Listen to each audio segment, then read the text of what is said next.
Amados irmãos, esta verdade da oração ela é muito importante.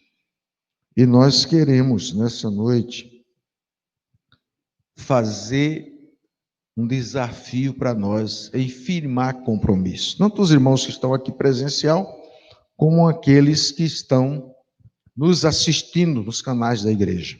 Nós não podemos passar esse tempo sem firmar um compromisso sério com Deus. Eu não estou falando de religiosidade, aquela pessoa que vai periodicamente, e até alguns que vão diariamente à igreja, mas simplesmente por religiosidade. Deus não quer isso. A gente tem que trocar a religiosidade por relacionamento. Cristianismo não é religião.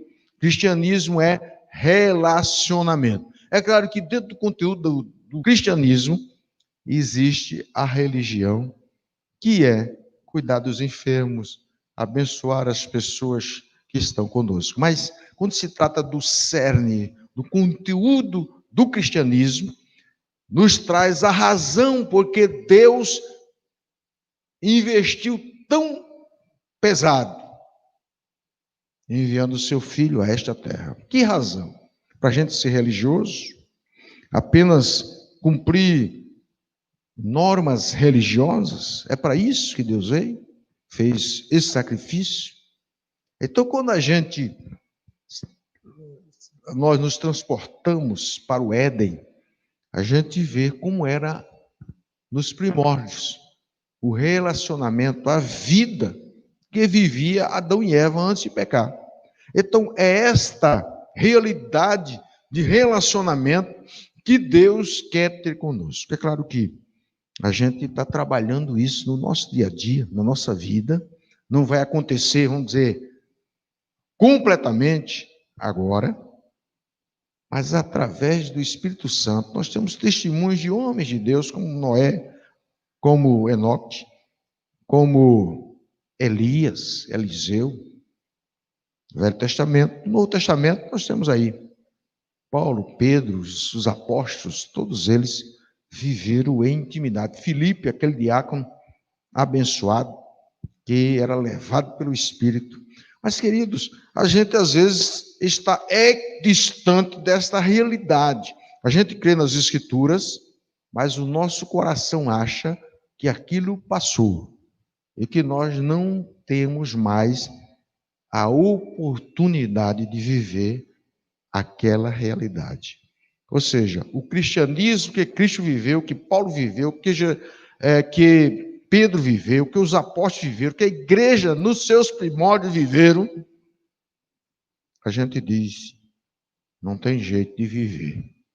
Agora, existe uma razão para isso, e a razão é que nós somos mais religiosos do que termos relacionamento com Deus. Nós estamos formados. Eu perguntei ontem à turma que está preparando-se para se tornar membro da igreja. Eu fiz um desafio para eles. Eu quero trazer e propor esse mesmo desafio para nós, nessa noite. E o desafio é o seguinte: você e eu, só vamos passar a semana, vamos fazer esse desafio da próxima semana, certo? A partir de segunda-feira da próxima semana, nem eu nem você vai comer nem um dia. Só no domingo a gente vai jantar no domingo. Certo? Tem jeito? Tem irmão já sorrindo de minha cara, né? Esse pastor é doido. Tem jeito ou não tem jeito? A gente só comer depois do culto das 18 horas.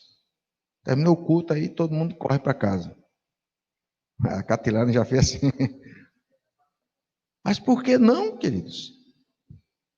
Mas é exatamente o que temos feito, o que muitos de nós têm feito com respeito a alimento espiritual. Você só come no domingo, 18 horas. Tem jeito de resistir à vida cristã? A vida espiritual, a vida com Deus?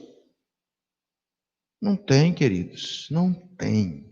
Porque se nós não conseguimos viver uma semana bem, fazendo todas as atividades, e só nos alimentar no domingo, uma refeição, eu deixo você escolher, ou de manhã, ou ao meio-dia, ou à noite, para ver se você resiste.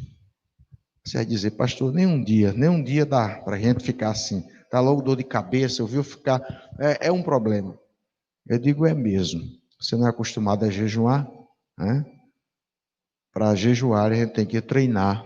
Primeiro, meio-dia, depois, tira o café da noite, tira o almoço, depois, tira o jantar. Um jejum real são 3 dias. Certo? Mas Daniel ficou quantos dias de jejum e oração? 21 dias. 21 dias jejuando e orando. Então nós estamos fazendo muito pouco. Eu gostaria que nós abríssemos em Mateus capítulo 6. Mateus capítulo 6.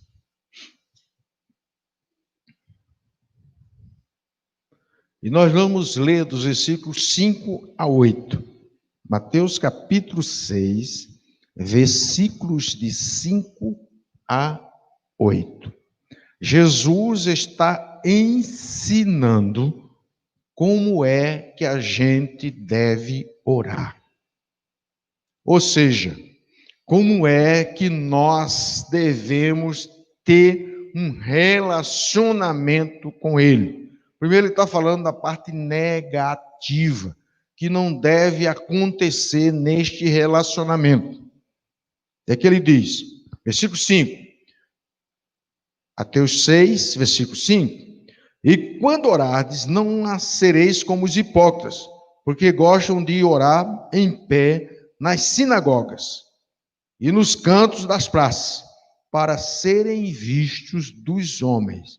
Em verdade vos digo que eles já receberam a recompensa. Então, como é que os hipócritas oram? Eles oram com um propósito, não de Deus atendê-los, nem de conversar com Deus, mas serem vistos pelos homens. Ou seja, o propósito é aparecer, é dizer, olha, eu sou mais espiritual do que você, porque eu oro em pé para todo mundo ver, e vocês estão anotando. Então não tem relacionamento algum com Deus. Aí o texto diz, eles já receberam a recompensa. Que recompensa? Eles já foram vistos pelos homens. Não era isso que eles queriam? Então está satisfeito. Então uma oração desse tipo não tem valor, diz o Senhor Jesus Cristo. Aí ele diz, no versículo 6, tu, porém, quando orares, entra em teu quarto e fechada a porta, ora ao teu pai que está em secreto, e teu pai que vê em secreto te recompensará. Ninguém precisa prestar atenção, vou estar com meu pai em secreto, na presença dele, traçando um relacionamento pessoal. É isso que Jesus está falando. Relacionamento pessoal com o Pai. Como você conversa com seu pai, meu já partiu para a eternidade, você conversa com ele, bate um papo e tal, você fala com ele, ele responde para você. É isto, queridos, que Jesus está falando a respeito da oração. Tem que haver feedback. Não existe oração verdadeira sem feedback. Vocês sabem o que é feedback? É resposta do outro lado. Senhor, eu estou aqui diante de ti. Às vezes a gente fica calado e diz, Deus não respondeu, mas a gente fica na expectativa que ele vai responder. Porque ele é um Deus pessoal. Isto é uma realidade. Então, o seu quarto é um local propício. Entra lá e fecha a porta e ora. Ninguém te perturba, você fica lá diante de Deus. Versículo 7. E orando, não useis de vãs repetições, como os gentios, porque presume que pelo muito falar, eles serão ouvidos. Não vos assemelheis, pois, a eles, porque Deus, o vosso Pai, sabe o de que tendes necessidade antes que vos pensai. Imagine só, você chega diante do seu pai da terra, né? Ou sua mãe, e diz assim: por favor, me dê café, me dê café, me dê café, me dê café, me dê café. O que é que ela vai dizer? Ou ele vai dizer? Você está doido. O que é isso? Não é? É menino rim, birrento. Me dê café, me dê café. Está pensando que nada. Então, o muito falar. Como é que diz? Vá ali e reze 300 Ave Maria e tantos 300 Padre Nosso. Isso não tem nenhuma valia diante de Deus. Deus quer comunicação real. Eu falo e espero Deus falar comigo. É extraordinário que Jesus ensina aqui, porque assim nós seremos como os gentios que pensam, presumem, pelo muito falar, eles serão ouvidos. Não é pelo muito falar, é realmente uma fala que vem do coração e que está trazendo um propósito de relacionamento. Mas Jesus diz no versículo 9: portanto, vós orareis assim. Aí ele começa a ensinar como é que a gente deve orar. Mas a gente vai lá para Atos capítulo 13, aprender com a igreja de Antioquia. Hoje nós aprendemos, nesse ensinamento de Jesus, que nós não podemos orar para aparecer. É uma questão de relacionamento pessoal. Você e Deus. Eu e Deus. Outra verdade é que eu não posso orar repetindo, como se Deus não estivesse ouvindo. Porque antes da gente pedir, Deus já sabe o que a gente vai pedir. Então a gente chega com humildade diante dele, não como um menino birrento, que começa a gritar, fala ao Senhor da sua sinceridade do coração. Agora, a igreja de Antioquia, ela nos ensina como orar, pedindo a Deus algo que é extremamente necessário para a igreja. Eles precisavam mandar missionários, e havia gente qualificada dentro da igreja para ser missionário. Vamos ler, só os versículos de 1 a 4. Diz assim: havia na igreja de Antioquia profetas mestres Barnabé, Simeão, por sobrenome Níger, Lúcio de Cirene, Manaé, Colácio de Herodes, o tetrarca e Saulo. E servindo eles ao Senhor e jejuando, disse o Espírito Santo: separai-me agora, Barnabé e Saulo, para a obra que eu tenho chamado. Então, jejuando e orando, impondo sobre ele as mãos, os despediram. Versículo 4.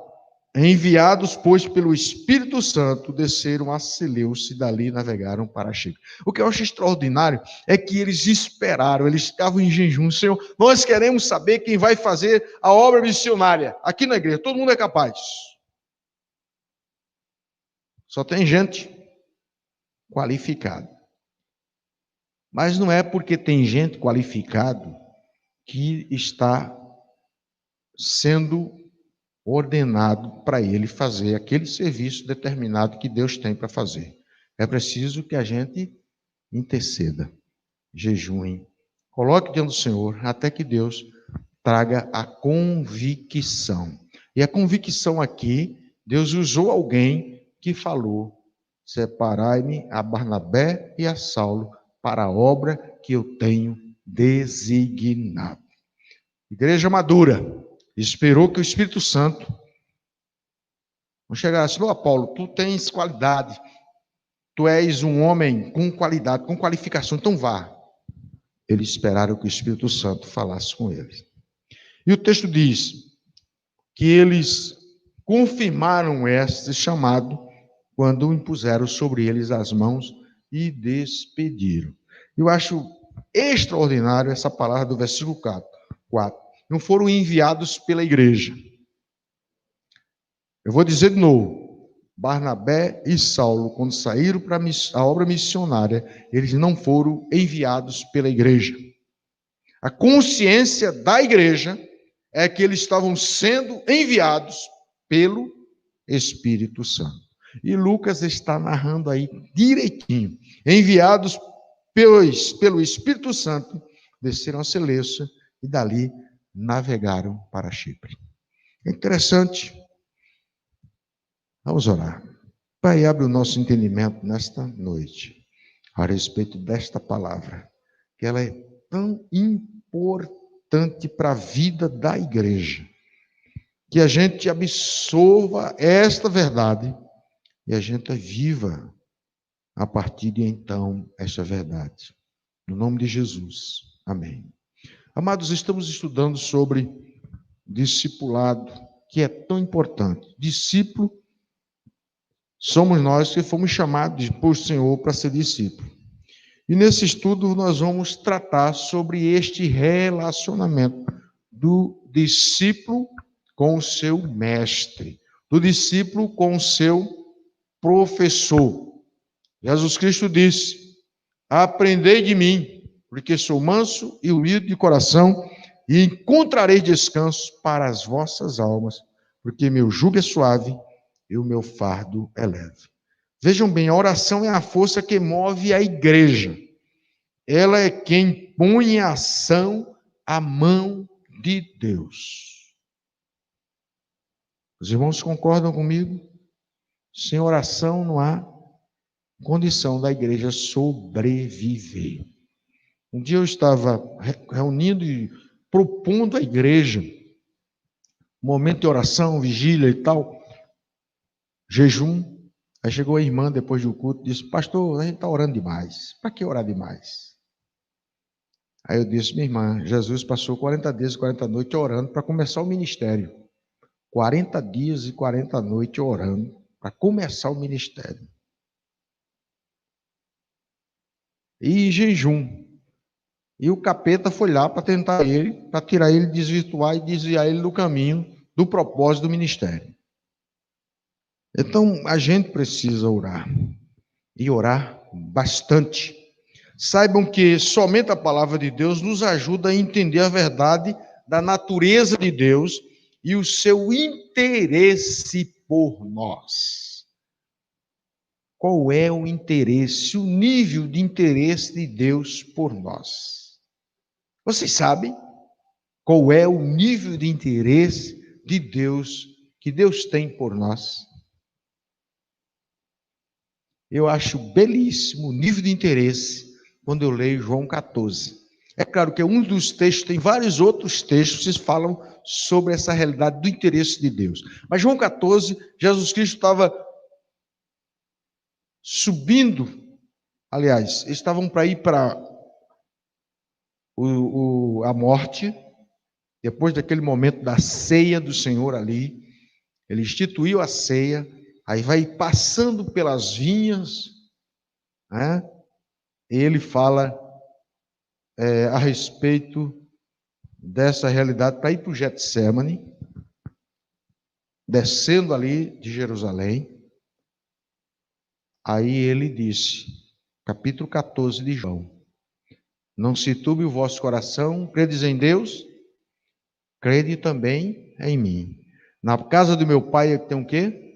Há muitas moradas. Se assim não fora, eu vos teria dito, eu vou preparar lugar. E quando eu for e vos preparar lugar, veja aí o grau de interesse, vos levarei para mim mesmo, para que onde eu estou, vocês estejam também. Amados, ao nível aí de interesse, eu quero levar vocês para mim mesmo. Este é o interesse. Nós precisamos ter interesses idênticos. Já que Ele quer me levar para estar consigo mesmo, eu preciso ter um interesse aqui na terra, antes de chegar no céu, de estar cara a cara com Ele, todos os dias. Enoque andava com Deus. Sim, queridos, isto é possível. Interessante que nós sabemos que a manutenção da comunhão com Deus exige uma vida de consagração e depende da nossa dedicação à prática das disciplinas espirituais ou da prática devocional. Nós não podemos viver em intimidade se a gente não tem prática devocional. Porque estes homens, eles tinham uma consciência de que era o Espírito Santo quem tinha que escolher aquele que iria fazer missões. É porque eles tinham uma prática devocional profunda. Eles não eram religiosos, eles tinham relacionamento com o Senhor. Augustus Nicodemos, ele disse o seguinte, falando sobre o pensamento puritano, sobre a certeza plena da salvação, faz duas citações importantes. Nós vamos ver aqui. O puritano William, eu sei que é Goodere, no seu livro, O Maior Benefício do Crente, isso foi escrito em 1658, diz, qual a principal ocupação do homem neste mundo? Ter certeza, ele responde, de participar de Cristo e viver de acordo com isto. Participar de Cristo. O que é isso, amados? Participar de Cristo. Você sabe o que é participar de Cristo? O corpo, as marcas de Jesus. Isso é participar de Cristo. Por isso Paulo diz, como recebeste a Cristo Jesus, andai nele. O andar nele é participar de Cristo. É esta a verdade. E esse puritano dizia exatamente. Também o Thomas Brooks, outro puritano famoso, no seu livro Céu na Terra, isso em 1654, diz o seguinte, está no estado de graça, concede ao homem o céu no futuro. Saber que está no estado de graça, concede o céu agora e no presente. Vocês entenderam? Estar no estado de graça é estar envolvido com Cristo. Então, o céu é aqui. Nós temos que viver essa realidade. Eu gosto muito quando Jesus estava fazendo a oração dominical, ele faz a oração em capítulo 17, versículo 3 de João, ele chega e diz assim, e a vida eterna é esta, que te conheça a ti, o único Deus verdadeiro, e a Jesus Cristo, a quem enviaste. Então o conhecimento de Deus começa aqui e agora.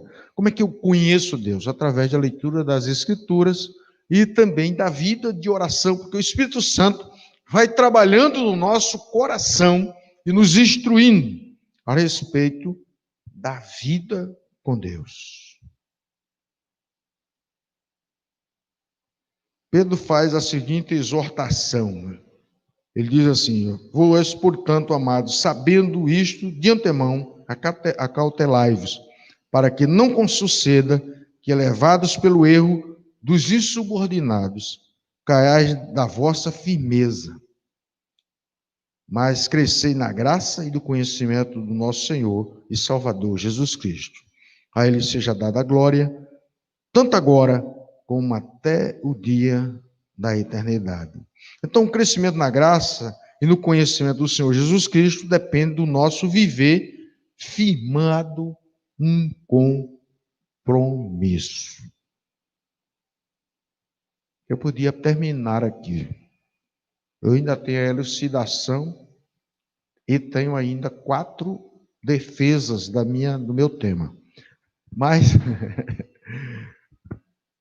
eu Estou achando que a gente já está às 20 horas e 30 minutos, né? Passou-se uma hora já. Claro que a gente teve oração.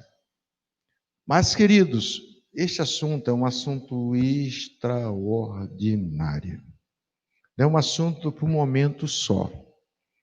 É um assunto para a gente tratar no cotidiano. Nós precisamos firmar compromisso. A expressão das faces. Venho para a igreja olhar as expressões da face dos irmãos. E às vezes eu me entristeço quando olho a expressão da face e não encontro a presença do Espírito pleno. Vocês entendem isso? Quando se canta aqui que não há uma expressão, é porque não ficou no quarto de escuta com o Senhor. A gente precisa ficar no quarto de escuta. Isso é um compromisso que nós devemos fazer com Deus. Amados, por favor, nós estamos vivendo um tempo difícil, de crises reais. É o tempo de nós nos achegarmos mais junto do Senhor e trazer um culto puro, um culto verdadeiro, um culto real. Estão prendendo pastores. O pastor foi falar que o coronavírus não prestava, aliás, o Coronavac não prestava. Eu não sei porque ele foi falar isso, porque não tinha conhecimento científico a respeito disso.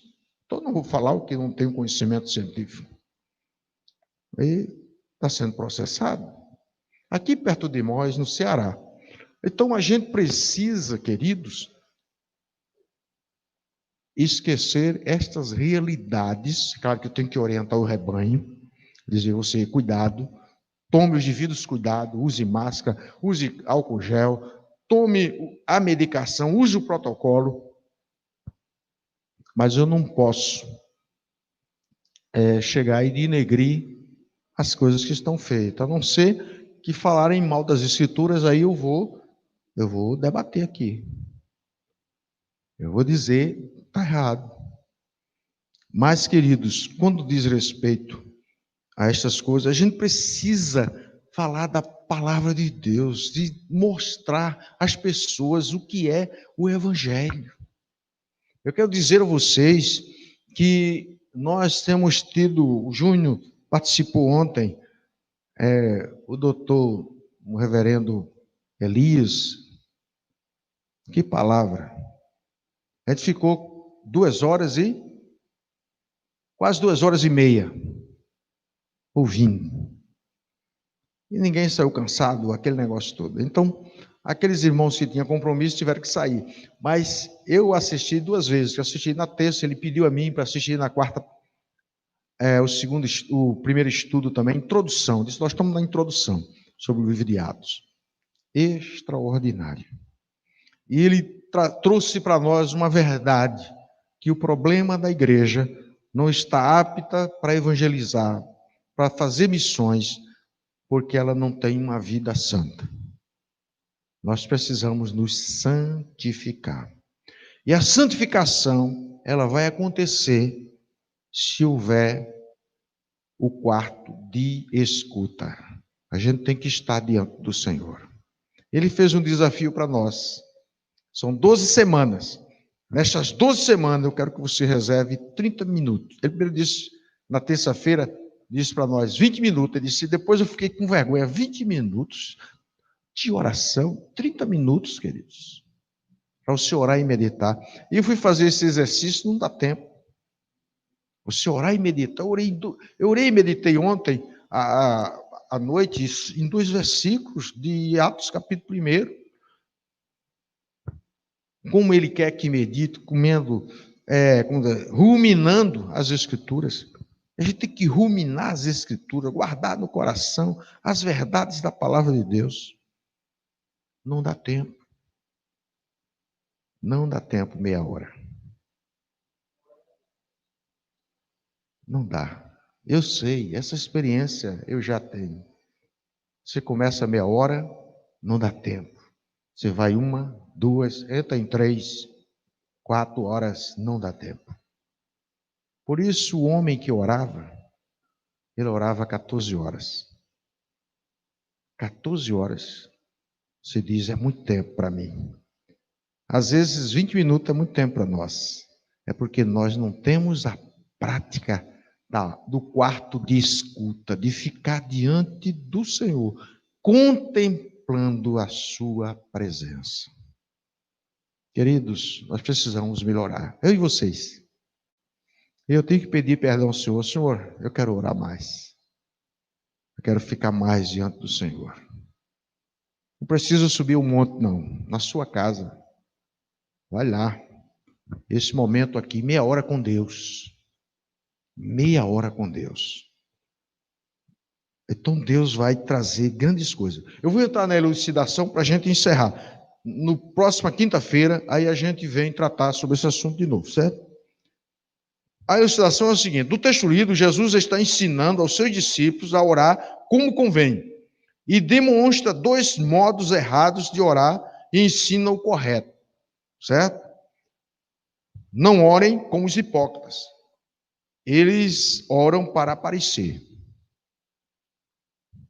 Logo, orem ao Pai secreto. Assim tereis dele a recompensa. Não orem como os gentios, pagãos, usando as repetições. Vão em repetições. Tem que ser lógica. A oração é lógica. Como você conversa com qualquer pessoa. Com qualquer pessoa. Você chega para diante de Deus, é claro, com todo respeito e humildade, porque Ele é Deus dos deuses, Senhor dos senhores. Ele é o dono do universo, Ele é o... Você tem que se humilhar diante dEle. Se jogar aos pés. A gente não sabe nem o que é prostração. Sabe o que é prostração? Vocês sabem o que é? Se prostrar. Ele diz, baixar a cabeça, a gente não aguenta nem joelhar. Se prostrar, amados, é deitar com a cara no chão. Deitar com a cara no chão. Isso é prostração. Ou seja, é uma atitude de respeito e de honra àquela pessoa a quem a gente está se dirigindo. A turma critica muitos irmãos que oram de joelho. Não precisa. Mas o Senhor está falando e dizendo que a gente tem que orar com respeito e orar com lógica. Vãs repetições se torna ilógico. Eu não preciso. O cara já repete automaticamente. Se alguém chegar para conversar com você, automaticamente você vai notar e vai dizer: não quero mais conversar não, com você. Né? Imagine Deus que conhece o coração e já sabe. Então, Atos 13, Lucas narra a igreja de Antioquia que está reunida com o propósito de enviar um missionário para fazer os discípulos em todas as nações, obedecendo a ordem do Senhor Jesus. E a expectativa da igreja nesse texto é de ouvir a voz de Deus. Quantas vezes nós paramos na nossa casa, para ouvir a voz de Deus? Eu tenho que tomar uma decisão, essa decisão. A gente vai ver depois como é que a gente ouve a voz de Deus, mas eu estou trazendo esta verdade para nós hoje. A gente tem que parar e ouvir a voz de Deus. Eu vou tomar uma decisão muito importante na minha vida. O que é que eu faço? Pare. Deixe o mundo passar e o tempo passar. Eu quero ouvir. Eu quero entrar na eternidade e ouvir o que Deus tem para me dizer. Isto é gigante, isso é grande. Deus quer que a gente seja assim, queridos. Por isso ele diz, Tiago falou através do Espírito Santo, você não pode dizer, eu vou a tal lugar, farei isso ou aquilo. Você tem que dizer o quê? Se Deus quiser, Aí eu vou a tal lugar, farei isso e farei aquilo. Então, esta prática de ouvir Deus, de ter este relacionamento ao ponto de ouvir o que Ele tem a dizer, é algo que Deus quer para a igreja. Mas Ele quer que nós firmamos o compromisso diante da pandemia, da crise, da dificuldade, de tudo que nós estamos vivendo, perda de pessoas amadas, que a gente viu partir. Deus quer que a gente pare diante da presença dEle. E às vezes Deus está no chicote nas nossas costas, dizendo: venha para cá, venha para cá, venha para mim, e a gente está dizendo: não, não, não, não. A gente não diz não pela palavra, mas diz pelas atitudes. A gente está correndo mais as coisas desta vida e deste mundo a ficar na presença do Senhor. Então, queridos, eu só introduzi. Não sei, eu quero que vocês ficaram satisfeitos. Ouvir ao Senhor. Orar como Jesus ensinou, que é um relacionamento, não uma prática religiosa para nós. Amém? Então vamos fazer o compromisso? Quem sabe hoje à noite você vai sair daqui, os irmãos que estão aí me ouvindo vão dizer: eu vou fazer um compromisso. Vamos dizer: não, mas 20 minutos, pastor, 30 é muito. Então faz um de 15 minutos com o Senhor. Baixe a sua cabeça e ore ao Senhor. Eu vou ver se eu canto um cântico. Aqui, eu não sei.